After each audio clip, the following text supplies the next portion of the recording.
मित्रांनो, पैशाच्या गुंतवणुकीच्या महत्त्वाला तर आपण सगळेच जाणतो आणि आजकाल इन्व्हेस्टिंग करण्याचे खूप सारे मार्ग आहेत. तर आज आपण फक्त स्टॉक मार्केटबद्दल बोलणार आहोत. स्टॉक मार्केटचे नाव ऐकून बहुतेक लोकांच्या डोक्यात कन्फ्युजन आणि भीती निर्माण होते की हे स्टॉक काय असते, कसे इन्व्हेस्ट केले जाते, पैसे बुडून जातील, खूप बेकार गोष्ट आहे, खूपच रिस्की आहे.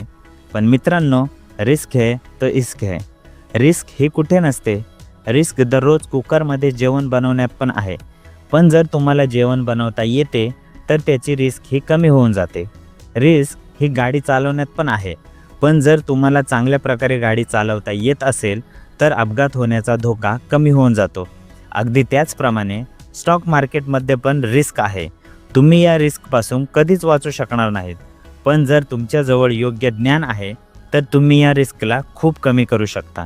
यानंतर बहुतेक लोकांचे असे मानणे आहे की स्टॉक मार्केट एक जुगार आहे. हो, जर तुम्हाला याबाबत काहीच माहीत नाही आहे आणि तरी पण तुम्ही यात इन्व्हेस्ट करतच चालले आहेत तर हा तुमच्यासाठी एक जुगारच आहे. तुम्हाला हे समजावं लागेल की रिस्क आणि कॅल्क्युलेटेड रिस्कमध्ये फरक असतो. तुम्हाला स्टॉक मार्केटमध्ये कॅल्क्युलेटेड रिस्क घ्यावी लागेल. कॅल्क्युलेटेड रिस्क कशी घेतली जाते, चला आता बघूया. सर्वात पहिले तुम्ही हे ठरवा की तुम्ही किती रिस्क घेऊ शकता. जर तुम्ही तरुण आहात आणि महिन्याला चांगला पैसा बचत करता तर तुम्ही स्टॉक मार्केटमध्ये जास्त रिस्क घेऊ शकता. पण जर तुम्ही 60 वर्षाचे आहात तर तुम्हाला कमी रिस्क घ्यावी लागेल. सोबतच तुम्ही हे बघा की तुम्ही जी रिस्क घेत आहात त्यावर तुम्हाला किती प्रॉफिट मिळत आहे. जर तुम्हाला फायदा फक्त 5 रुपयाचा होत असेल पण 20 रुपयाचे नुकसान होण्याची शक्यता आहे तर तुम्ही अशी इन्व्हेस्टमेंट नाही केली पाहिजे. तर सर्वात पहिले आपण स्टॉक मार्केटची ABCD जाणून घेऊया, म्हणजे तुम्हाला याबाबत चांगली माहिती मिळेल. प्रत्येक कंपनीला ग्रो होण्यासाठी, मोठं होण्यासाठी पैशाची गरज असते. कंपनीच्या फाउंडरजवळ जर पैसे असतील तर ते त्यांचे स्वतःचे पैसे त्यात लावू शकतात. काही श्रीमंत लोकांना राजी करून त्यांना त्यांच्या कंपनीत गुंतवणूक करायला सांगू शकतात किंवा पब्लिक फंडिंगद्वारे पैसे आणू शकतात. पब्लिक फंडिंगमध्ये कंपनी सामान्य जनतेकडून पैसे घेते. ती त्यांचे बहुतेक शेअर मार्केटमध्ये ऑफर करून टाकते, ज्याला IPO बोलले जाते, म्हणजे इनिशियल पब्लिक ऑफर. मग सामान्य लोक त्या शेअरला त्या IPOद्वारे विकत घेतात आणि त्या कंपनीचे भागीदार बनतात. अशा प्रकारे कंपनीला ग्रो होण्यासाठी पैसे मिळून जातात. उदाहरणासाठी, जर एखाद्या कंपनीची किंमत 5 करोड आहे आणि त्यांनी 5 लाख शेअर काढले तर त्यांच्या प्रत्येक शेअरची किंमत झाली 100 रुपये. आता जर तुम्ही त्यांचे 20 शेअर विकत घेतात तर तुम्ही त्या कंपनीत 2000 रुपयांचे मालक बनून जातात.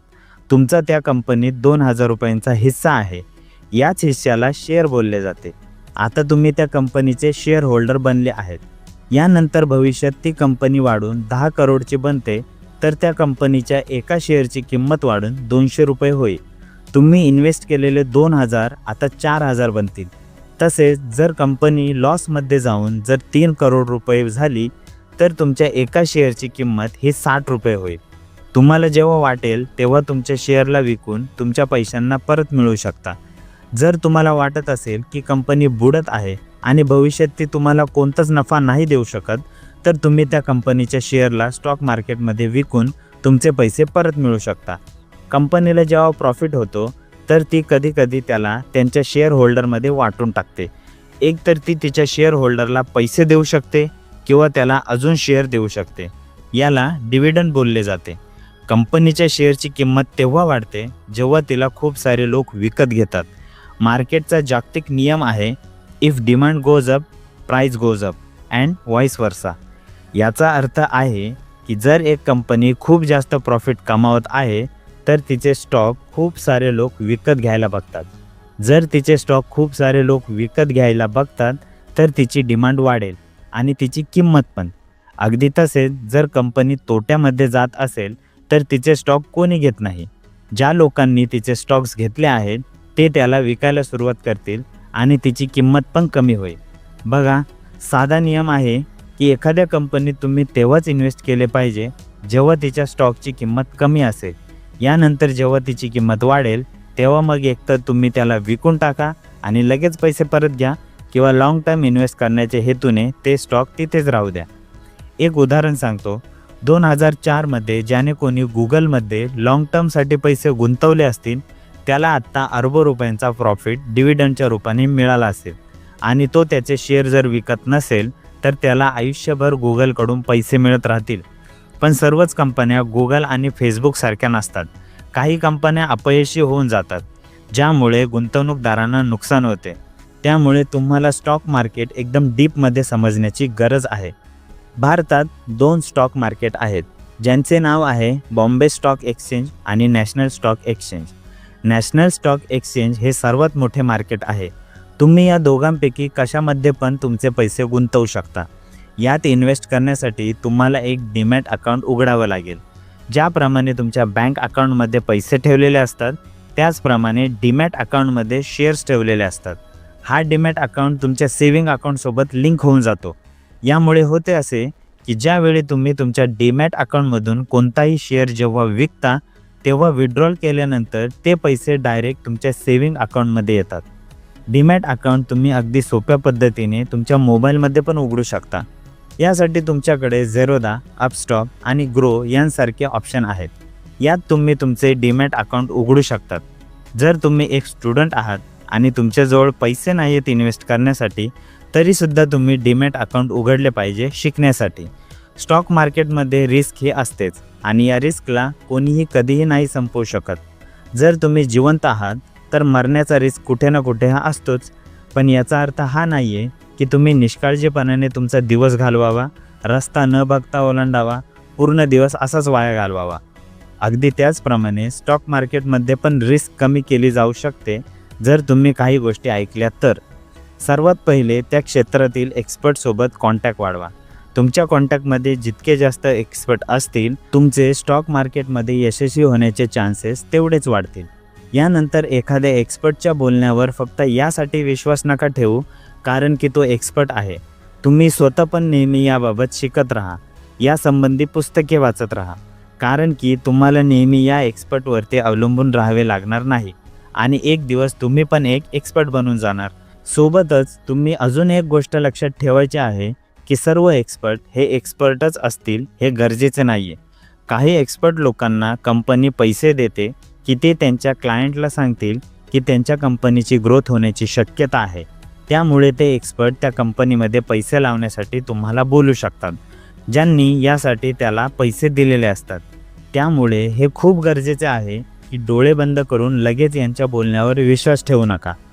दुसरी गोष्ट ही जी तुम्ही लक्षात ठेवली पाहिजे की कोणत्याही कंपनीत इन्व्हेस्ट करायच्या आधी तिचा बॅकग्राऊंड नक्की चेक करा. हे बघा की मागील काही वर्षात कंपनीने किती प्रॉफिट कमावला आहे, त्या कंपनीने तिच्या शेअर होल्डरला किती डिव्हिडंड दिला आहे, त्याचे फाउंडर कसे आहेत, तिचे मॅनेजमेंट कसे आहे, त्या कंपनीची टीम कशी आहे. तुम्ही त्या कंपनीची प्रत्येक बाजू नीट तपासा आणि मग निर्णय घ्या की ती कंपनी गुंतवणूक करण्याच्या लायकीचे आहे पण की नाही. यानंतर हे बघा की या कंपनीचे भविष्यात ग्रो करण्याचे चान्स किती आहेत. तुम्ही विचार करत असाल की टेक्नॉलॉजी आणि गेमची कंपनी जास्त फायदा मिळवत असेल. तसं बघितले तर हे खरं पण आहे, पण या कंपन्या मार्केटमध्ये जास्त दिवस नाही टिकत.